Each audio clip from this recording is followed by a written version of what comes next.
Hello, कसे आहात? होळीच्या तुम्हाला खूप खूप शुभेच्छा. काल होती होळी आणि त्यासाठी म्हटलं चला आज आहे ना लवकरच स्वयंपाकाला लागू.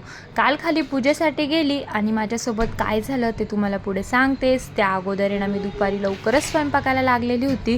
म्हटलं चला 7चा टायमिंग दिलेला आहे, म्हणजे आमच्या सोसायटीमध्ये सगळ्यांनी मिळून आहे ना छान असं खाली होळी सेलिब्रेशन करायचं ठरवलं होतं. म्हणजे ते सगळीचकडे करतात. आता आमची नवीन सोसायटी आहे म्हणून पहिलीच होळी होती आमची सगळ्यांची.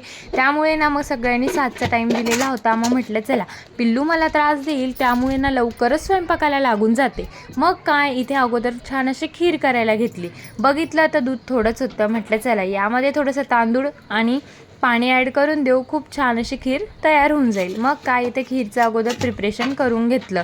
आणि खरंच आज एखादा सण असला की किती छान वाटतं नाही का. म्हणजे तो दिवस आहे ना रोजच्या दिवसापेक्षा खूप वेगळा असतो आणि खरंच त्या दिवशी एक वेगळाच आनंद, एक वेगळाच उल्हास आपल्या मनामध्ये असतो. होळीच्या दिवशी शक्यतो सगळीकडे म्हणजे आपल्या मराठी भागांकडे खूप छान अशी पुरणपोळी बनवली जाते. पण आम्ही म्हणजे ना इतकी जास्त म्हणजे पुरणपोळी कुणाला आवडत नाही, मलाही आवडत नाही आणि अहोंनाही आवडत नाही.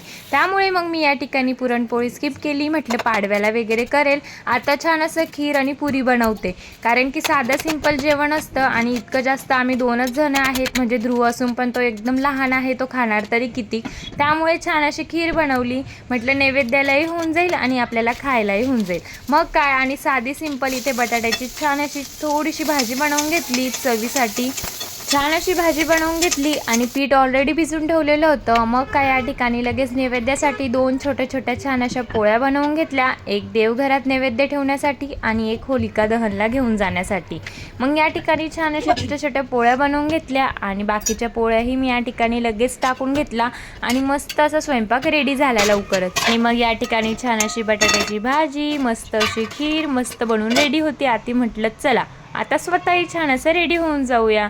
मग काय मस्त अशी साधी सिंपल साडी वेअर केली आणि माझ्यासोबत झालं असं की खाली मला सगळ्यांनी रांगोळी टाकायला लावली. पण रांगोळी टाकत होती आणि सगळी काही ती उडतच होती हवेने आणि तिथं खडी असल्यामुळे ती काही दिसतच नव्हती. असा काही माझा पचका या ठिकाणी होत होता.